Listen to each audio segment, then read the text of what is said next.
మన సంస్కృతి సాంప్రదాయాలు గొప్పవని హన్మకొండ జిల్లా కలెక్టర్ సిక్తా పట్నాయక్ అన్నారు. శుక్రవారం హన్మకొండ జిల్లా కలెక్టరేట్ కార్యాలయ ఆవరణంలో జిల్లా మహిళా ఉద్యోగుల సంఘం ఆధ్వర్యంలో సంక్రాంతి పండుగ నేపథ్యంలో మహిళా ఉద్యోగులకు ముగ్గుల పోటీలు నిర్వహించారు. ముగ్గుల పోటీల విజేతలకు బహుమతుల ప్రదానోత్సవ కార్యక్రమానికి జిల్లా కలెక్టర్ సిక్తా పట్నాయక్ ముఖ్య అతిథిగా హాజరై మాట్లాడుతూ మహిళా ఉద్యోగులు విధి నిర్వహణలో ఎంతో బిజీగా ఉంటారని, అయితే ఇలాంటి కార్యక్రమాలు మహిళా ఉద్యోగుల ఉత్సాహాన్ని రెట్టింపు చేస్తాయన్నారు.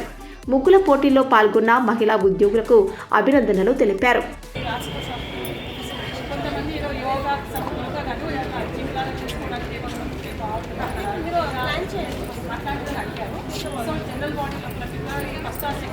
మహిళా ఉద్యోగులు వేసిన ప్రతి ముగ్గును పరిశీలించి మన సంస్కృతి సాంప్రదాయాలను కలెక్టర్ సిక్తా పట్నాయక్, అదనపు collector Radhika Gupta, trainee collector Shraddha Shukla ప్రశంసించారు.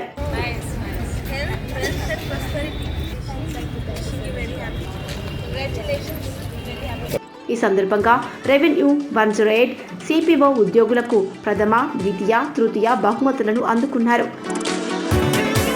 కార్యక్రమంలో ఐడిఓసి మహిళా ఉద్యోగుల సంఘం president Neeraja, vice president Madhavilatha, association ప్రతినిధులు తదితరులు పాల్గొన్నారు.